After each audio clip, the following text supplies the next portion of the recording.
can't be too many pastimes as pleasurable and rewarding than that of the classic car owner. And as this programme will show, there certainly isn't a classic car quite like a Triumph. For the best part of the next hour, you can expect to see a hand-picked selection of Triumph's finest and take a front seat whilst they're put through their paces. Also awaiting our attention is the rich history that lies behind each model featured today. But for a moment, let's take a brief look at where it all started for Triumph.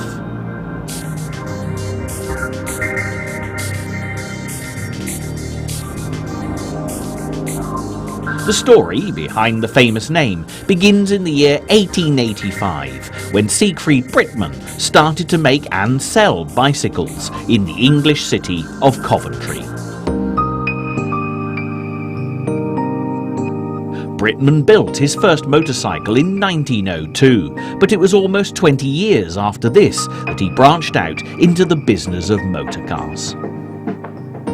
Unable to commence manufacturing in his inappropriate multi-storey bike factory, Brittmann decided to buy the assets of the Dawson Car Company, which provided more suitable premises.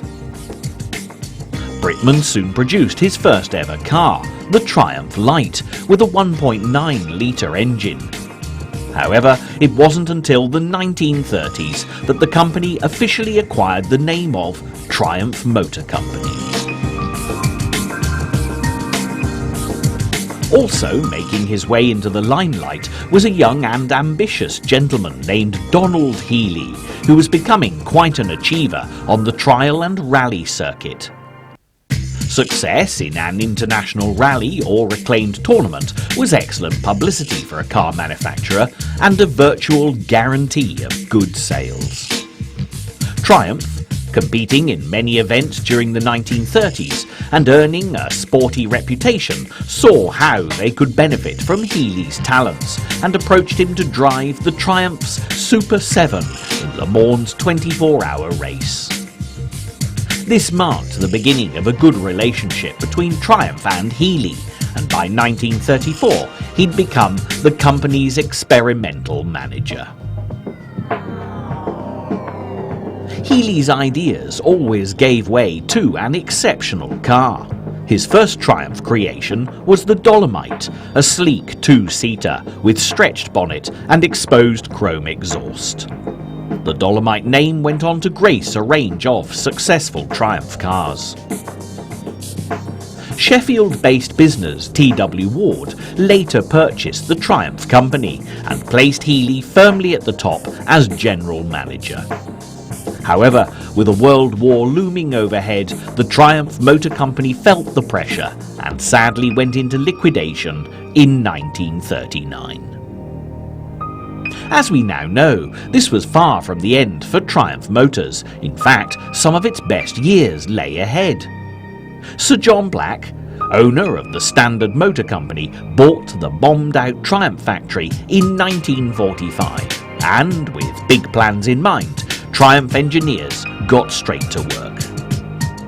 The next changeover occurred during the early 60s, when the company was taken over by British Leyland Motors. The Triumph creations that followed the Second World War now make up a magnificent collection of family, touring and sports cars, and today we have the pleasure of exploring some of these unique models. Although we only have time to look at a handful of these cars, you can be sure that the classics we've lined up for you make a fine collection worthy of a top place on any Triumph fan's list. So, without further ado, let's jump into the driving seat of our first featured Triumph Classic.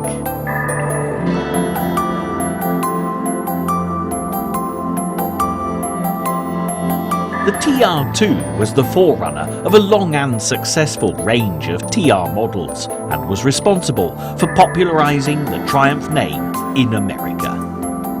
The concept behind its creation was to make a cheap and cheerful sports car that would give rival companies a run for their money. Such aims were successfully achieved, And it's easy to see how when we take a look at this long door TR2 model made in January 1955. One of the first 1,000 to be made, this early model would have originally retailed at about £790.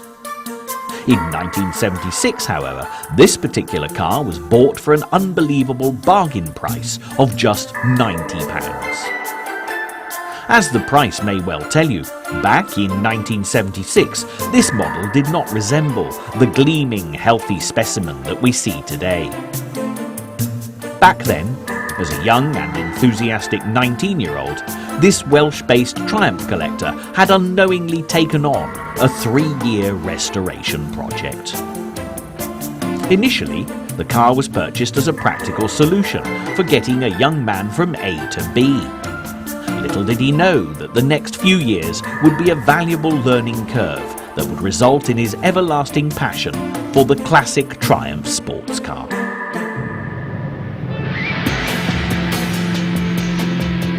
Just as this collector started off with a lot of hard work on his hands, so did the engineers and designers at Triumph. Sir John Black, managing director of Standard Motor Company, which took over Triumph, was motivated to create a rival sports car when Standard failed to take over the Morgan Company. This initiated the 20TS project in 1952. A tight budget restricted engineers and designers, and the 20TS prototype caused little excitement at the London Motor Show. However, Sir John Black was not perturbed, and a complete redesign was ordered.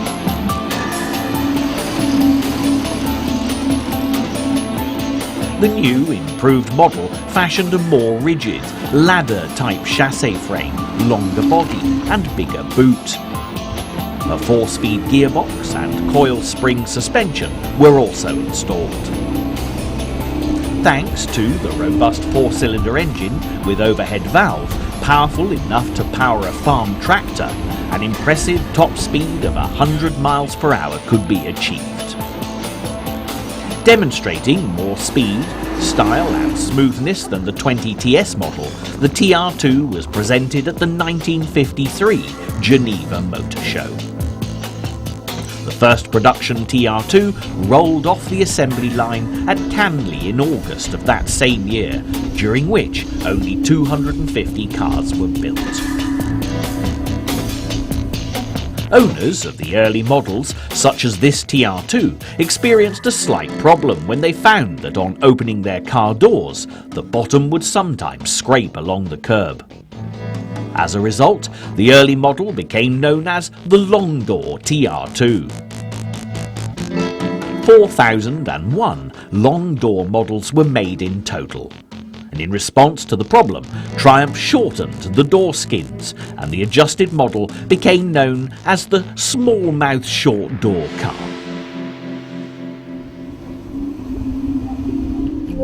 This long door model took 3 years to restore, but upon completion, the owner decided to take it all apart and start over again. 3 years of self-teaching had opened up the exciting world of classic car restoration that's become addictive to so many people.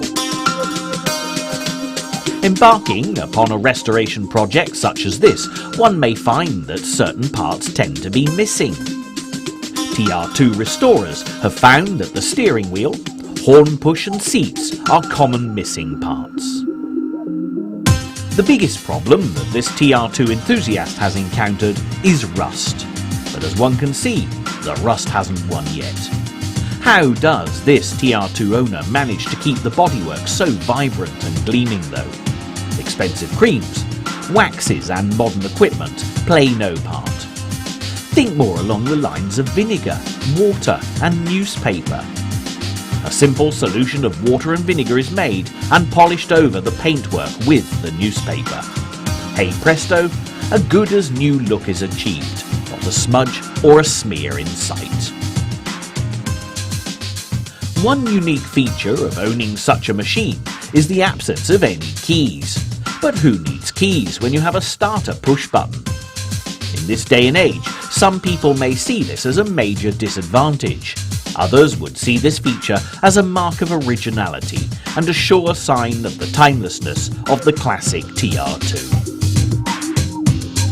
Besides that, what better advantage is there than never being able to lose your car keys? To overcome any feelings of insecurity, an immobiliser device can be fitted, allowing the electrical circuit to be isolated from the starter push button. During its years in production, the TR2 attracted the budding sports car market on both sides of the Atlantic. Being successful in a number of rallies and races added to its popularity and stylish image. It executed an outright win at the 1954 RAC Rally of Great Britain, snapping up both first and second place. The TR2 proposed serious competition.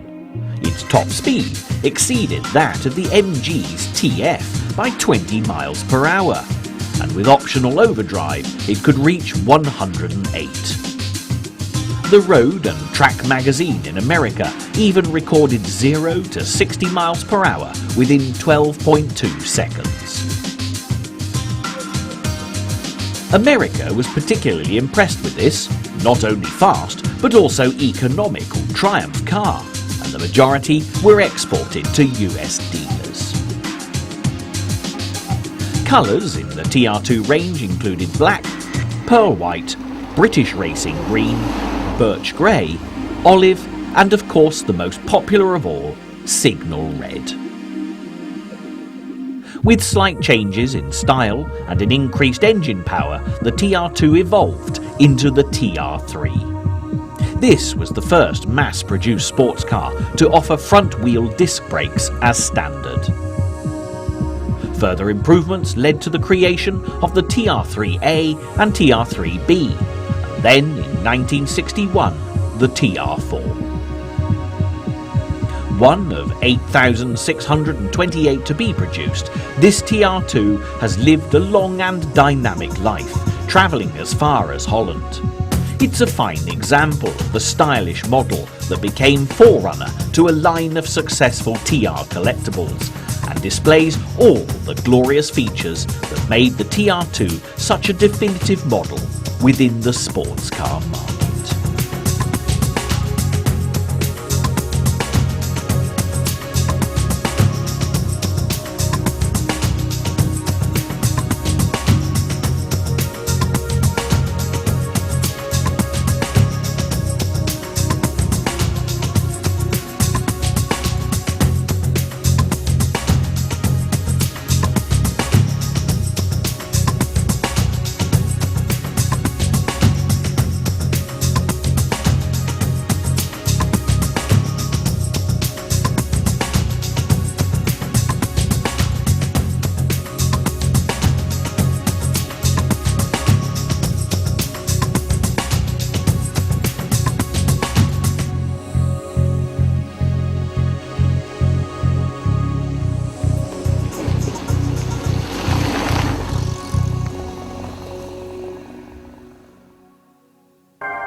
In April 1959, the Triumph Herald was released for sale. Unbeknown to Triumph at this time, it would go on to have a very successful production run, spanning 12 years. This fabulous car, a 1360, was the last model type of this particular Triumph range, and displays all the advances in power and design that were eventually made into the Triumph Herald. Interestingly, the model number designation, 1360, reflects the approximate engine cubic capacity and maximum brake horsepower. Even before its evolution into the 1360 model, the Herald was still a cut above the rest, as it was the first mass-produced car in Britain to have all-round independent suspension. Here we can see the coil spring mechanism that constructs the front suspension. Another characteristic that made the Herald quite advanced for its time was its super tight turning circle, making it easy to get in and out of small spaces. The Herald was also fairly light to handle, a bonus in the days before power steering. Harry Webster was the mastermind behind the design of the Herald. However, unable to find a supply of solid unit construction body shells, Triumph had to think of an alternative.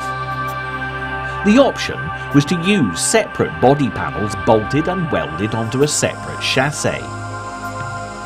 Once the decision to do this had been made, Italian stylist Giovanni Nicolotti was called in to complete the design. Although slightly old-fashioned, the separate frame construction has its advantages, as it's possible to lift the whole front section just by unclipping 2 hinges on the wings. The very accessible engine makes it easy to carry out maintenance and repair work, something the owner of this classic car knows an awful lot about. When it was bought in May 1996, a lot of restoration work was needed, and back then the owner described it as a rust bucket. Today, we see a very different picture. In particular, the owner had to invest in new carpets, rubbers and upholstery. This model was off the road for almost 8 years after being sold for just £400, but as you can see, the time and effort spent on restoration has been well worth it. Triumph made full use of the separate body and chassis construction. Not only did this type of structure make for cheap and easy assembly in the factory, it was also very convenient for producing a whole range of Herald derivatives.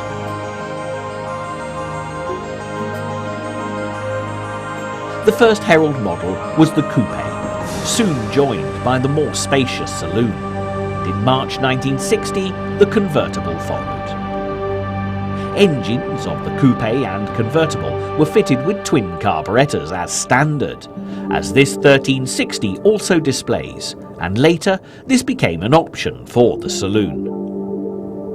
The 4-cylinder engine of this model with 1296cc is far larger and more powerful than that of the earlier engines. These only had a cubic capacity of 948 and were discontinued in 1964. Triumph didn't make a straightforward leap from the first Herald car to the more developed version like this 1360. The popular 1200 series and the less successful Herald S were both launched in 1961, followed by the 1250 Saloon in 1963.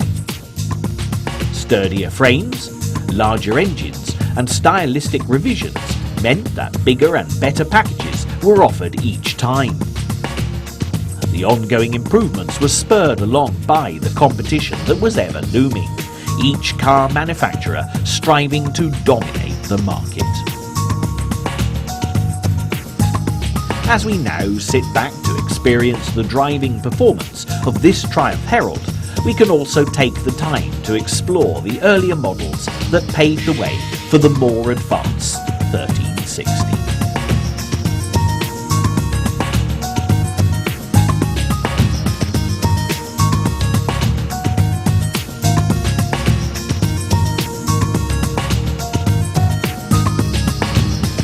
Not only offering the Herald 1200 series in saloon, coupe and convertible versions, Triumph also introduced an estate car and courier van.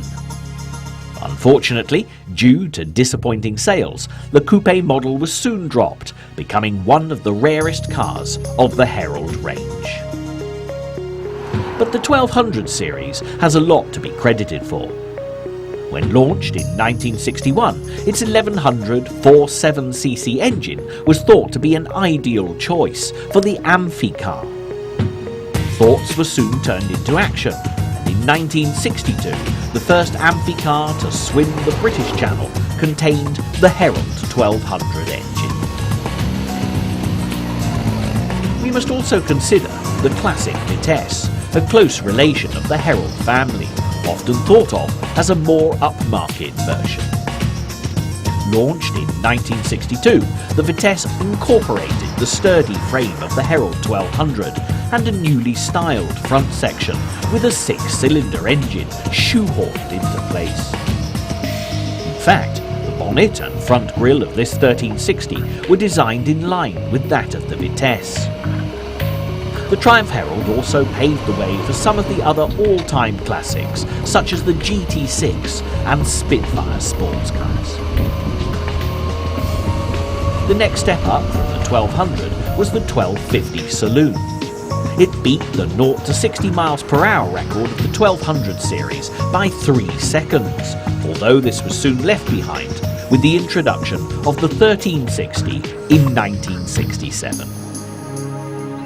Production of the 1360 went on to replace that of all other Herald derivatives until 1971, when it was discontinued.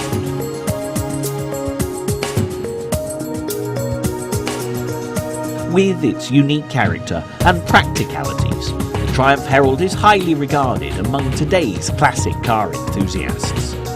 Availability of spares is generally good, but obtaining original parts can be more difficult, with some panel work and early trim appearing to be the most problematic.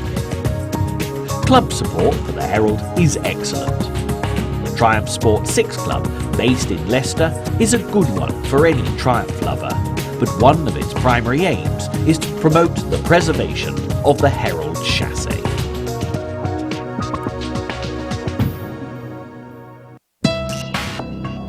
For what was once worth £400, this Triumph Herald is now valued between £2,000 and £3,000. Since it was made in 1969, it has been well cared for and well used, doing over 74,000 miles.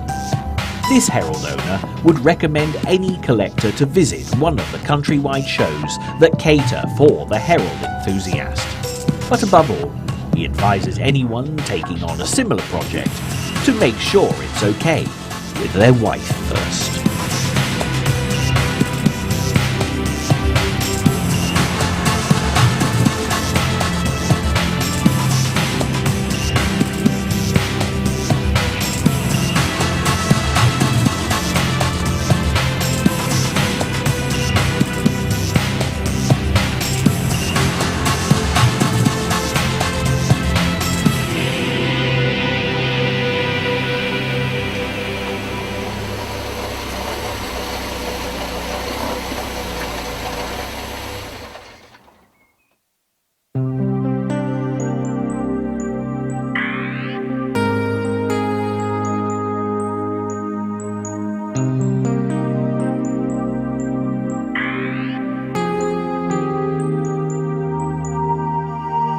Given the name, one may think that the TR7 is a direct descendant of the model range that was inspired by the TR2. As we can see from this drop-head coupe soft top, similarities are few and far between. The first TR7s, unlike this 1980 model, did not even fashion the typical sports car drop-down top. This was not a decision made solely by the designers.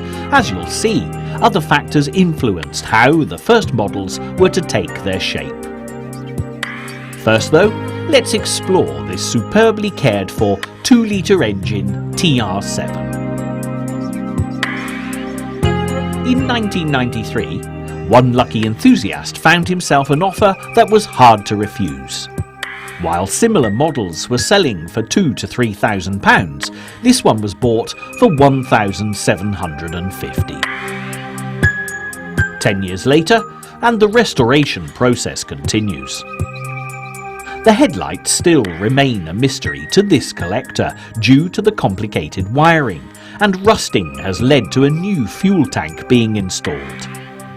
This seems to be a weakness of the TR7, as water is able to drip into the petrol cap and rust the tank from the inside out. Nothing, though, can put this keen collector off as he continues to relish in the delight of restoring this fine classic. Enjoyed to the absolute maximum, this TR7 has clocked up a mileage of 78,000, taking regular trips across the Channel to France. A boot full of spares is always ready to hand for that unexpected emergency. As yet, however, they've never been needed. But let us now explore the concept behind the TR7 to discover how this model, with its definitive characteristics, came about. North America's avid sports car market was seen as the primary destination for the new model. With this in mind, British Leyland, parent company of Triumph at the time, took into account that new US legislation proposed to ban the use of convertible cars.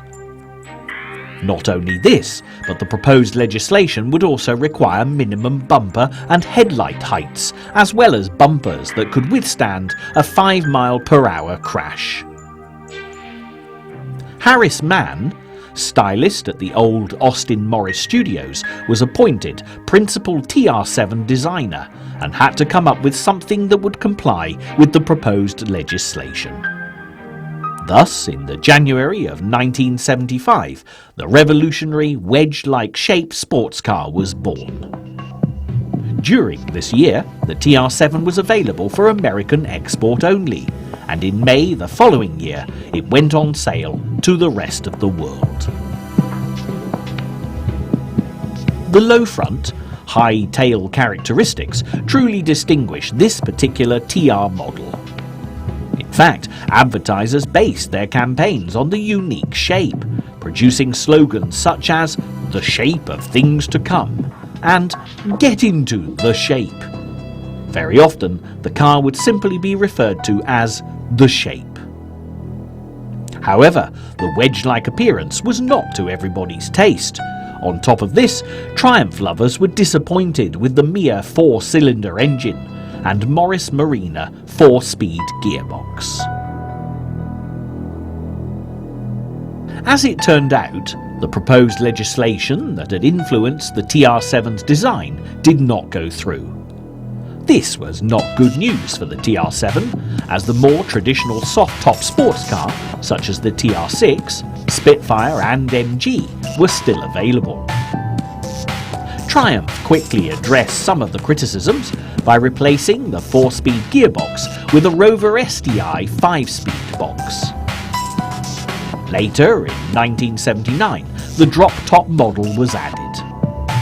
At first, it was available to American buyers only, but the following year this option was open to all. People tend to agree that the introduction of the soft-top version marked a turning point for the TR7, as it was now considered a real sports car. Despite its early problems, export sales, especially to America, did well, and overall, the TR7 became the most widely produced model of the TR range ever. The TR7 also enjoyed some success in rallying, for which Triumph fitted a twin-cam Dolomite sprint engine. For the normal road car, they decided to install a Rover V8 powered version, and this model became known as the TR8. A mere 2,497 of these models were made, available for export sale only. The new engine increased the top speed from 110 to 120 miles per hour, and it could do 0 to 60 in just 8.4 seconds. Such performance improvement enticed many TR7 owners to install the V8 engine themselves. This became a fad that's believed to have reached endemic heights. Other than the feeling of pride and pleasure of restoring and driving a classic car such as this, there are further perks to enjoy. One is the exemption of road tax, which applies to UK owners of classics made before 1973.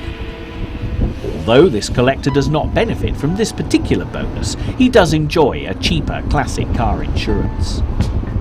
If one opts for a limited mileage policy, then the insurance is lower still.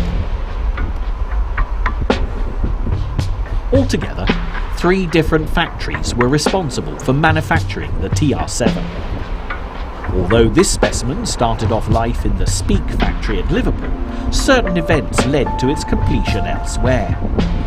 This was due to the labour strikes of the mid-1970s that affected Britain's automobile industry right across the board.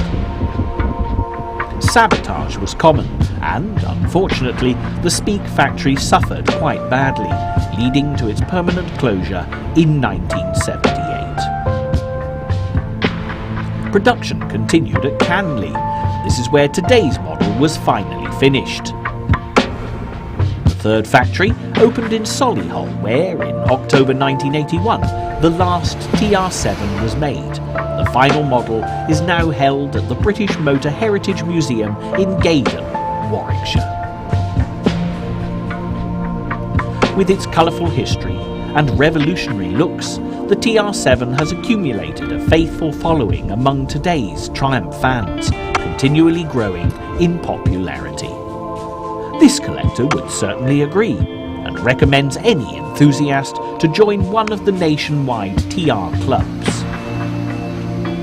Many clubs publish an interesting and useful magazine, and members are always keen to offer their help and advice.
Automatically think of the famous World War II fighter aircraft at the mention of the Spitfire, but the Triumph fanatics amongst you will probably be thinking more along the lines of the all-time classic Triumph car.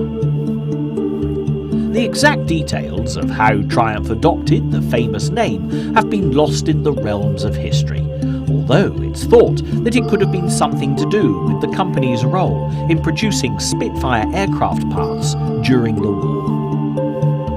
Unbelievably, when the owner of this now very fine-looking Spitfire made his investment, he paid just £500. Today though, after a gruelling restoration project, it's now worth 9 times as much, being valued at £4,500. Built in 1974, this Mark V model makes up the collection of last-generation Spitfires that Triumph produced. The 5th generation models were looked upon as the most definitive Spitfire variant and were a mean contender for its ultimate rival, the MG Midget. The first model of this series was the Spitfire 4, although this isn't to be confused with the later Mark IV model. The number 4 in the original Spitfire's title simply refers to the amount of cylinders in the engine.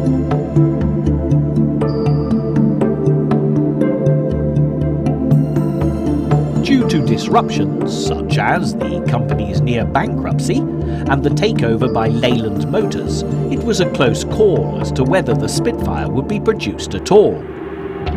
Designer Giovanni Michelotti was forced to abandon the original project named the Bomb, and it was only after a Leyland executive had inquired about what was beneath an old dust sheet in a corner of the workshop that the venture was able to continue. The first Spitfire was launched in 1962 at the London Motor Show and was an immediate success. It was also the perfect contender for Triumph's main competition at the time, the Austin Healey Sprite, and although the Spitfire was a little more expensive, the public was completely won over. The model was based on an old shortened Herald chassis frame and allowed for a much lower, sporty feel. Unlike the Herald, the Spitfire's body panels were welded firmly together and attached to the frame, although the useful hinged bonnet, a popular feature of the Herald, remained in the design. It was a surefire hit in America, selling over 6,000 models during 1963. Just 2 years later, and over 9,000 had been sold in 1 year. For a compact, value-for-money 1960s sports car, the top speed of 92 miles per hour was something to be proud of. The 1965 Mark II Spitfire model was introduced as a response to the improved Austin Healey Sprite and MG Midget, and once again it was an outright success. With a more powerful Herald-derived 1147cc engine, additional door trims, and optional wire wheels and heating, more than 37,000 Mark II models rolled off the assembly line. A revised front grille and new badges were the most significant distinguishing features of this model. The greatly improved Mark III Spitfire began production in 1967. It had a larger 15-inch steering wheel, wood veneer dashboard, and, to comply with new American safety legislation, this model also featured a raised front bumper. The most significant change, though, was probably the upgraded 1296cc engine.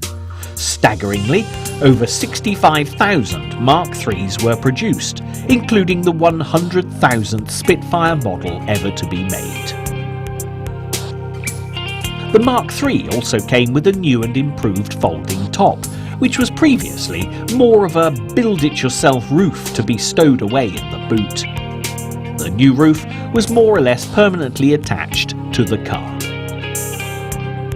For the introduction of the 4th generation model, Michelotti basically performed an all-over body rework, producing a much more modern design.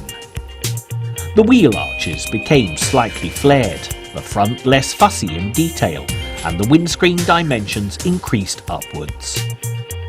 The 12 bolts that had previously secured the welded body pieces were no longer needed, as the frame became integrated into the scuttle construction.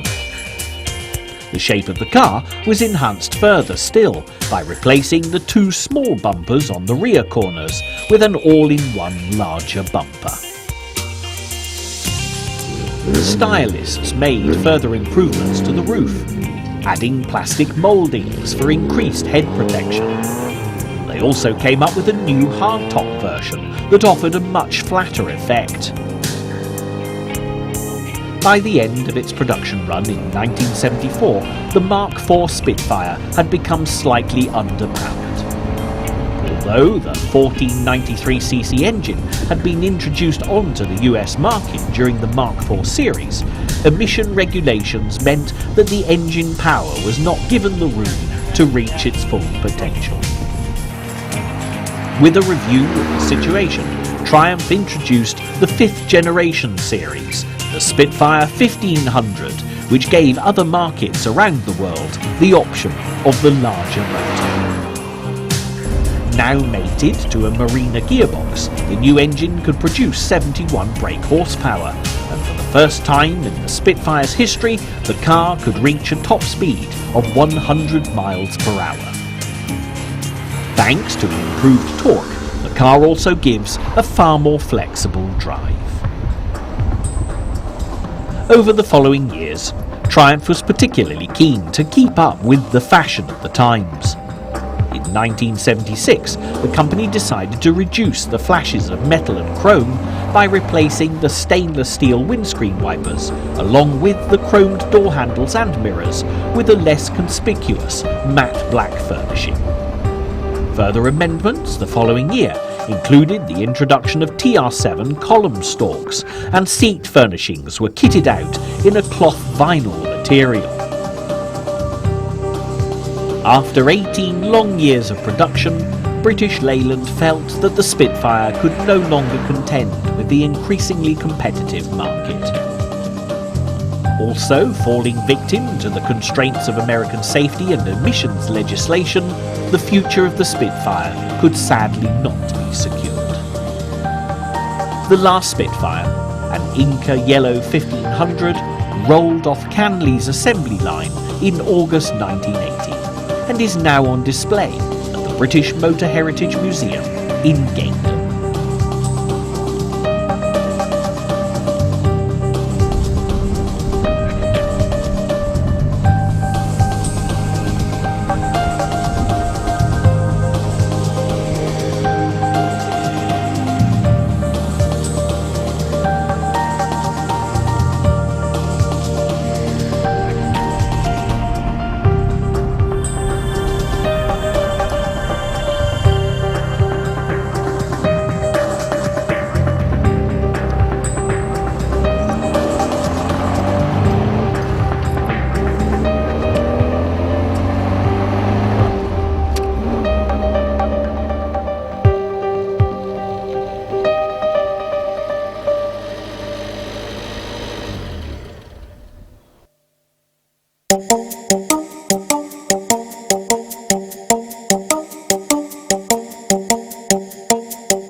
Made in Triumph's Coventry factory, this Mark I Stag has received much care and attention since it was purchased in June 1999 for £4,000. Since then, restoration has been an ongoing affair, but this hasn't compromised anything, as it's still been enjoyed to the full, clocking up a full 85,000 miles.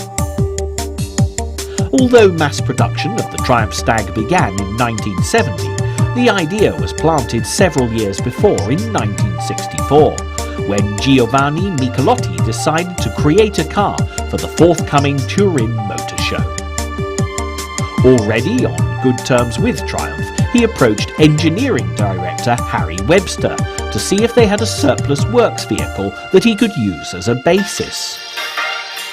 The result of Michelotti's stylish talents couldn't be more superbly displayed than in this 1972 model, one of about 3,500 to be produced in the UK that year. But it was still a few years after Michelotti's initial idea that the final model would be produced and assigned the Stag title.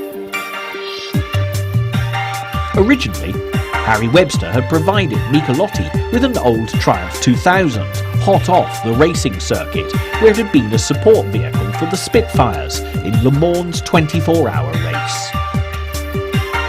It was provided on the condition that Triumph could get first refusal if they thought they might want it for themselves. Whilst retaining the drivetrain, suspension and floor pan, Michelotti transformed the 2000 saloon model into a shorter, 4-seat, 2-door Grand Tourer.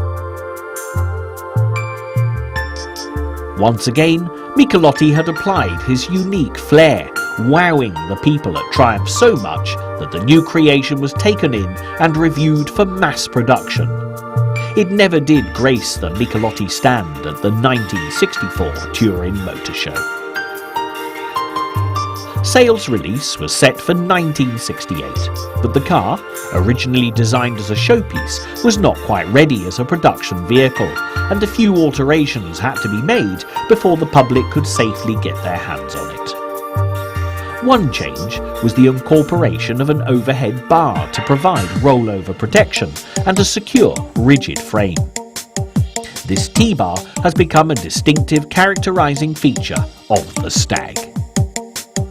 At the same time as these developments were being made, Triumph was also producing an in-house engine, the 2.5-litre V8 with fuel injection, soon enlarged to a 3-litre capacity unit.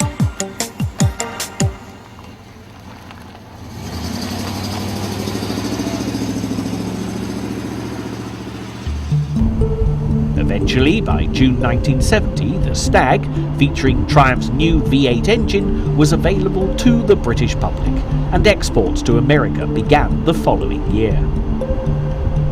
The new Stag also featured all-round independent suspension, power steering, and a 4-speed manual gearbox with optional overdrive.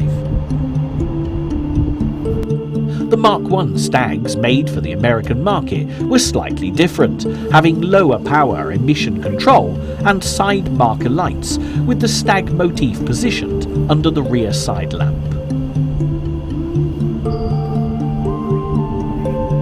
Holding so much promise with its sleek appearance and stylistic hallmarks, the Stag was a potential hit. However, this was not to be. The main offender was the unreliable V8 engine that had a tendency to overheat and, at worst, explode, which was usually triggered by a blocked radiator. America was most unimpressed, and the number of warranty claims soared to a great height. In 1973, just 2 years after it had appeared, Triumph saw no other option than to remove the Stag from American showrooms altogether. In total, America imported about 3,900 of the cars. Early Mark I's also had a temperature warning light, but they proved so inaccurate that they had to be discontinued. Production factories were ordered to cut back the wire from the switch so that the lights would no longer be able to operate. Triumph was working hard to overcome the various problems, and, luckily for this Stag model, a new radiator had been installed by 1972. Another improvement made at this time was a redesigned air filter box. A heat-sensitive vacuum with a control flap was installed to draw in either hot or cold air, depending on the engine's need.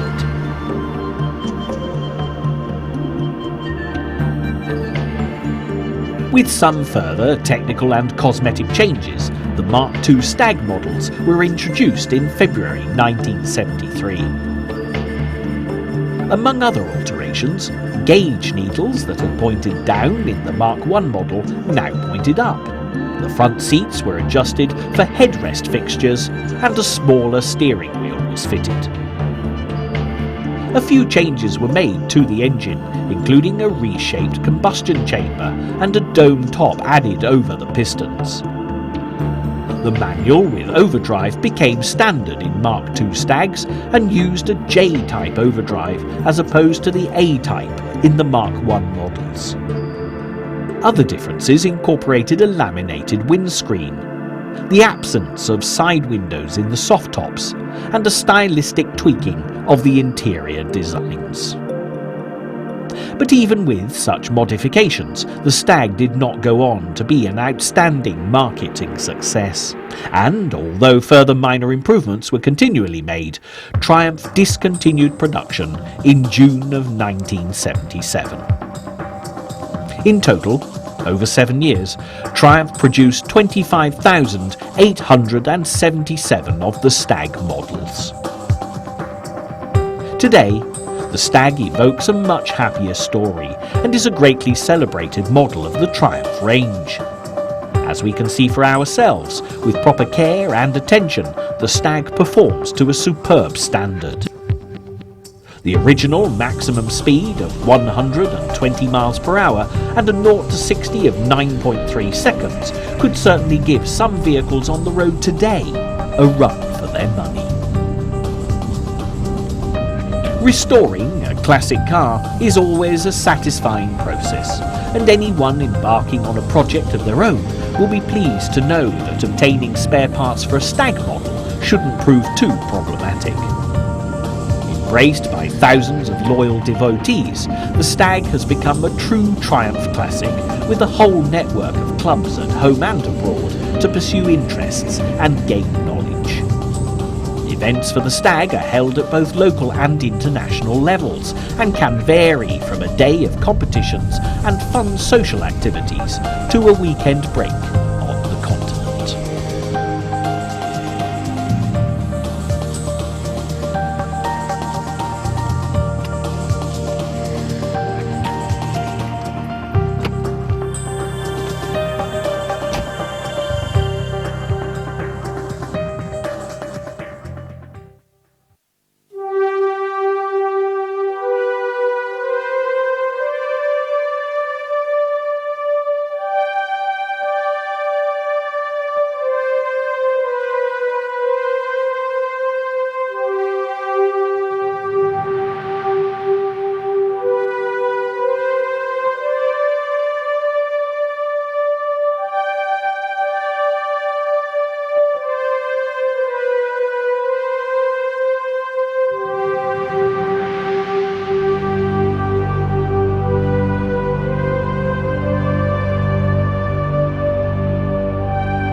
And so, this sadly marks the end of our Triumph Classics tour. The company continued to deliver style and quality to the ever-demanding international car market for some time, until finally, in 1981, the company embarked on a joint venture with Japanese company Honda and produced the Acclaim. The Acclaim was sold in 3 different models, the HL, HLS and Automatic, and with its 4-cylinder engine had a brake horsepower of 70. Lasting a total production run of 3 years, the Acclaim was the last ever model to wear the Triumph badge. To recap on some of Triumph's most distinguishing features, such as the unbeatable Spitfire, the notorious V8 engine, not to mention Michelotti's stylish curves and angles, define just a few of the factors that have made the Triumph name so famous and well celebrated. With today's thriving market of classic car collectors, Triumph has truly come into its glory and is a popular choice among thousands. There's still a whole range of fabulous Triumph cars out there waiting to be explored, including the Mayflower, Southern Cross, Roadster and the TR8 Special that was made for the 1981 Le Mans 24-hour race. There's also the oldest surviving Triumph, the 1923 1020, of which there's only one known example left. But only having had time to explore a handful of Triumph's finest cars may have left some of you wanting a little bit extra. So, for anyone wanting to get even more upfront and personal, why not make it over to the Gaydon Motor Heritage Centre or a specialised Triumph event? With a quick surf through cyberspace, you're more than likely to find one taking place close to your area. You could think of joining a club, or if you haven't done so already, why not invest in one of these beauties for yourself? Remember, buying a classic Triumph, or any classic car for that matter, doesn't have to break the bank, as there's always a bargain to be found. There are also some huge benefits from owning a classic car. For one, you can make use of the excellently valued insurance policies on offer for all classic models, not to mention the free road tax for British-based owners of cars over a certain age. Collecting, or simply being an enthusiast, can also be a very sociable pastime, and reusing a car that might have otherwise been sent to the scrap heap is an excellent bonus for the environment too. So, If you are looking for a little encouragement to justify an investment in a Triumph, or simply wishing to relish in the world of this renowned marque for the best part of an hour, you can feel assured you've been given an access all areas tour of some of the most distinguished models. From Triumph's early heydays to its popularity in the most stylish of classic car collections, there is no doubt that the Triumph name is here to stay.